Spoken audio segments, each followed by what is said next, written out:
بسم اللہ الرحمن الرحیم۔ السلام علیکم دوستو، میں ہوں مسز خان اور آپ دیکھ رہے ہیں انفو جسٹ انفو۔ واقعہ کربلا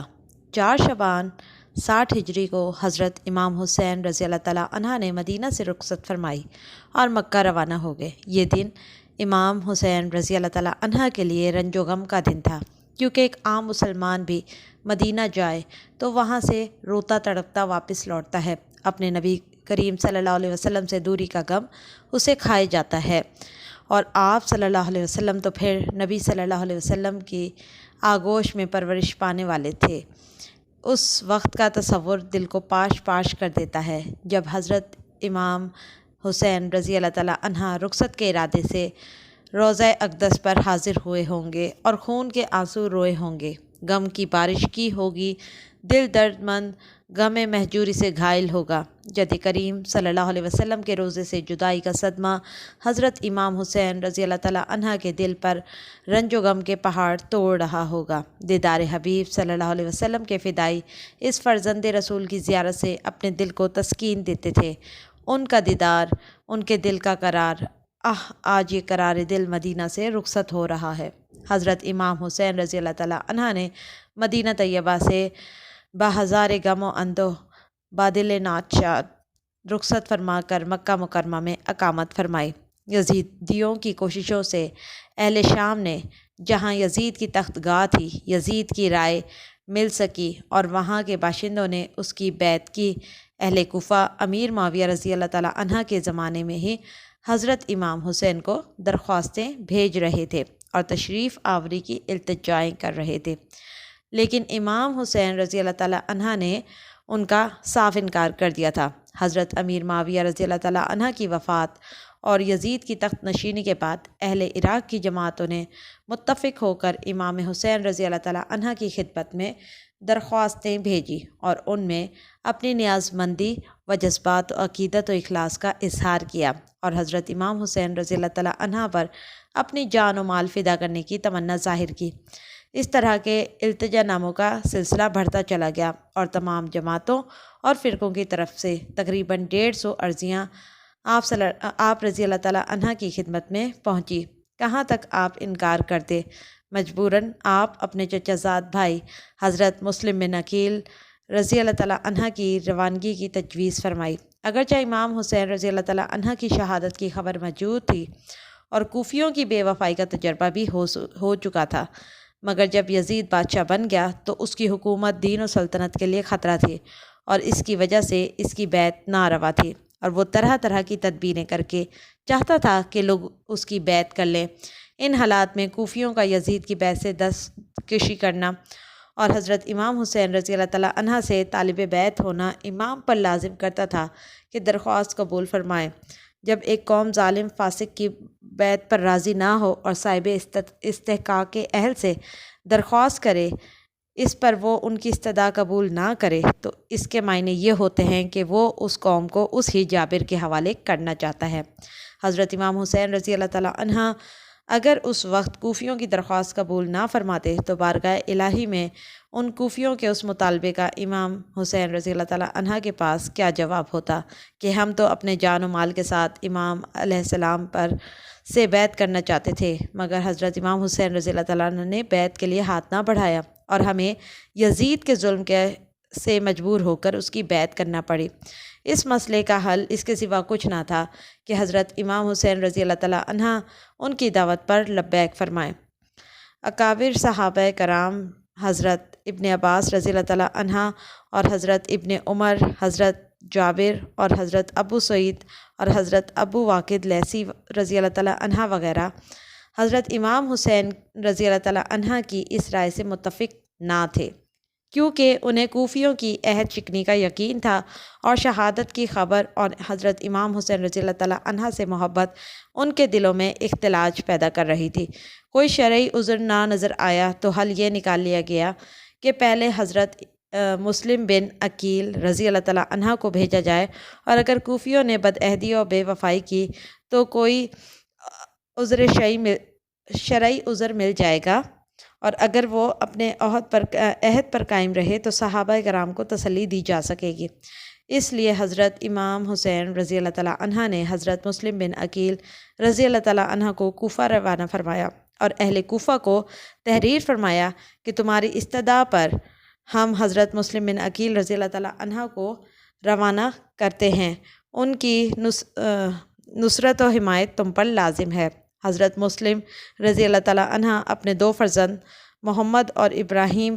کے ہمراہ کوفہ روانہ ہو گئے۔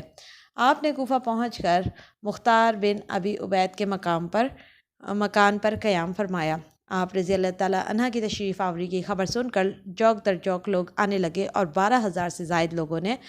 آپ رضی اللہ تعالیٰ عنہ کے ہاتھ پر حضرت امام حسین رضی اللہ تعالیٰ عنہ کی بیعت کی۔ آپ رضی اللہ تعالیٰ عنہ نے اہل عراق کی محبت دیکھ کر حضرت امام حسین رضی اللہ تعالیٰ عنہ کو عرضی لکھی جس میں وہاں کے حالات کی اطلاع دی اور گزارش کی کہ آپ رضی اللہ تعالیٰ عنہ جلد تشریف لے آئیں تاکہ لوگ یزید کے کفر و شرک، ظلم و جبر اور شر انگیزی سے محفوظ رہ سکیں اور دین کی تائید ہو اور مسلمان امام حسین رضی اللہ تعالیٰ عنہ کی بیعت سے مشرف و فیض یاب ہو سکیں۔ اہل کوفہ کا یہ جوش و ولولہ دیکھ کر حضرت نعمان بن بشیر صحابی رسول صلی اللہ علیہ وسلم جو اس وقت حکومت شام کی طرف سے کوفہ کے والی یعنی گورنر تھے، اہل کوفہ کو مطلع کیا کہ یہ بیعت یزید کی مرضی کے خلاف ہے اور وہ اس پر بہت بھڑکے گا اور بہت ہی سزا دے گا، لیکن اس کے بعد وہ خاموش ہو گئے اور اس معاملے میں کوئی دخل اندازی نہ کی۔ مسلم بن یزید حضرمی اور امارہ بن ولید بن عقبہ نے یزید کو اطلاع دی کہ حضرت مسلم بن عقیل رضی اللہ تعالیٰ عنہ تشریف لائے ہیں اور اہل کوفہ ان کی عقیدت و محبت کا جذبہ لیے 12,000 آدمی حضرت امام حسین رضی اللہ تعالیٰ عنہ کی بیعت ان کے ہاتھ پر کر چکے ہیں اور نعمان بن بشیر رضی اللہ تعالیٰ عنہ نے اب تک ان کے خلاف کوئی کارروائی نہیں کی ہے۔ یہ سن کر یزید غصے میں آ گیا اور اس نے حضرت نعمان بن بشیر رضی اللہ تعالیٰ عنہ کو معزول کر دیا اور عبید اللہ ابن زیاد کو جو بصرہ کا گورنر تھا ان کی جگہ قائم کر دیا۔ ابن زیاد بہت زیادہ مکار اور عیار تھا، وہ بصرہ سے روانہ ہوا۔ اس نے اپنی فوج کو قادسیہ میں چھوڑا اور خود حجازیوں کا لباس پہن کر اونٹ پر سوار ہوا اور چند آدمی ساتھ لے کر رات کی تاریکی میں اس راستے سے کوفہ میں داخل ہوا جس راستے سے حجازی قافلہ آیا کرتا تھا۔ اس مکاری کی وجہ ابن زیاد کی اپنی حفاظتی تدابیر تھی اور ساتھ ہی یہ کہ اہل کوفہ کو ایسا لگے کہ حضرت امام حسین رضی اللہ تعالیٰ عنہ تشریف لے آئے ہیں تاکہ وہ شہر میں آسانی سے داخل ہو سکے۔ لہٰذا ایسا ہی ہوا کہ لوگ ہر لمحہ حضرت امام حسین رضی اللہ تعالیٰ عنہ کا انتظار کر رہے تھے اور وہ دھوکہ کھا گئے اور شب کی تاریکی میں حجازی لباس اور حجازی راستہ دیکھ کر سمجھے کہ حضرت امام حسین تشریف لا رہے ہیں تو نعرہ مسرت بلند کیا۔ ابن زیاد کی مکاری یہ ہوئی کہ وہ خاموشی سے چلتا رہا، دل میں بغض رکھے ہوئے چلتا رہا یہاں تک کہ وہ دارالامارہ میں داخل ہو گیا۔ اس وقت اہل کوفہ کو بہت مایوسی ہوئی اور انہیں یہ پتہ لگ گیا کہ ابن زیاد جو ہے وہ شہر میں آ چکا ہے۔ ابن زیاد نے صبح لوگوں کو یزید کی طرف سے ڈرایا دھمکایا اور مختلف بہانوں سے حضرت مسلم بن عقیل رضی اللہ تعالیٰ عنہ کی جماعت سے منتشر ہونے کو کہا۔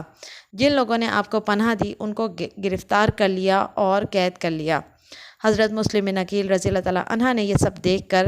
باہر آئے اور آوازیں لگائی تو جو لوگ ان کے ساتھ تھے وہ چوک در چوک آدمی آنے لگے اور 40,000 آدمی آپ کے ساتھ شامل ہو گئے۔ انہوں نے شاہی محل کا محاصرہ کر لیا۔ حملہ کرنے کی دیر تھی لیکن حضرت مسلم بن عقیل رضی اللہ تعالیٰ عنہ نے حملہ کرنا مناسب نہ سمجھا بلکہ گفتگو سے صلح کرنے کی صورت پیدا کرنا چاہی تاکہ مسلمانوں میں خون ریزی نہ ہو اور لوگ اپنے ہی ہاتھوں سے اپنے رشتہ داروں کو نقصان نہ پہنچائے۔ جن لوگوں کو ابن زیاد نے قید کر رکھا تھا ان لوگوں پر اس نے دباؤ ڈالا قلعے کے اندر کہ اپنے رشتہ داروں کو حضرت مسلم بن عقیل سے علیحدہ کر دو اور انہیں اس طرح سے ڈر اور خوف بٹھاؤ کہ وہ ان کا ساتھ چھوڑ دیں۔ تو قلعے کی دیواروں پر چڑھ کر ان قیدیوں نے تمام رشتہ داروں سے کہا کہ وہ حضرت مسلم بن عقیل کا ساتھ چھوڑ دیں اور ان کی جان کو بھی خطرہ ہے اور یزید کے مظالم سے وہ خوف کھائیں، نہ ان کے پاس گھر بار رہے گا نہ اولاد۔ اور ابن زیاد کا یہ مکر و فریب کامیاب ہوا اور حضرت مسلم بن عقیل کا لشکر جو ہے منتشر ہونے لگا، یہاں تک کہ شام میں جب آپ کے پاس مغرب کی نماز کے وقت 500 آدمی ساتھ تھے مگر جب آپ نماز سے فارغ ہوئے تو آپ کے پیچھے کوئی نہ تھا۔ تمناؤں اور التجاؤں کے ساتھ جن لوگوں نے مہمان بلایا تھا اس کے ساتھ ان بے وفاؤں کا سلوک یہی تھا۔ حضرت مسلم بن عقیل رضی اللہ تعالیٰ عنہ اس تنہائی اور پریشانی کے عالم میں یہ سوچتے تھے کہ کہاں جائیں، کیا کریں۔ حیرت یہ تھی کہ کوفہ کے تمام مہمان خانے بند کر دیے گئے تھے۔ اتنے وسیع خطے میں بھی آپ کے لیے تھوڑی سی بھی زمین میسر نہ تھی۔ آپ رضی اللہ تعالیٰ عنہ کو یہ بھی فکر کھائی جا رہی تھی کہ آپ رضی اللہ تعالیٰ عنہ نے امام حسین رضی اللہ تعالیٰ عنہ کو خط لکھ کر آنے کا پیغام بھیجا ہے، اور وہ یہ جانتے تھے کہ امام حسین رضی اللہ تعالیٰ عنہ ضرور آئیں گے، ان کی بات کو رد نہ فرمائیں گے، اور ان کو یہاں کیا کیا مصائب دیکھنا پڑیں گے۔ یہ سوچ سوچ کر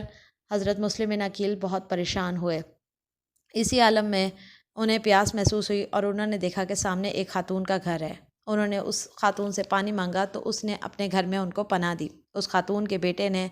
یہ خبر کسی طرح سے ابن زیاد کو دے دی، اور ابن زیاد نے اپنے ساتھیوں کے ساتھ آ کر حملہ کرنا چاہا تو حضرت مسلم بن عقیل نے اکیلے ہی ان لوگوں کا مقابلہ کر کے کئی لوگوں کو زخمی کر دیا۔ اس بہادری اور شجاعت کو دیکھ کر ابن زیاد نے مکاری کری کہ اپنے محل میں چند لوگوں کو دروازے کے پیچھے چھپا دیا، اور حضرت مسلم بن عقیل سے درخواست کی کہ وہ محل میں تشریف لے آئیں تاکہ ان سے بات کر کے معاملے کو مصالحت کے ساتھ حل کیا جا سکے۔ حضرت مسلم بن عقیل خوشی کے ساتھ ان کے محل میں گئے تاکہ خون ریزی نہ ہو، لیکن جیسے ہی وہ اندر داخل ہوئے تو ابن زیاد نے انہیں شہید کر دیا۔ مختلف طرف سے وار ہوئے ان کے اوپر تلواروں کے ساتھ، اور ان کا سر تن سے جدا کر کے انہیں شہید کر دیا گیا۔ ان کے معصوم بیٹے ان کی شہادت دیکھ کر خوف زدہ ہی تھے کہ ان معصوم بچوں کو بھی ابن زیاد کے سپاہیوں نے شہید کر دیا۔ یہ واقعہ 3 ذی الحج کا ہے، اور اس دن حضرت امام حسین رضی اللہ تعالیٰ عنہ مکہ سے کوفہ کی طرف روانہ ہو چکے تھے۔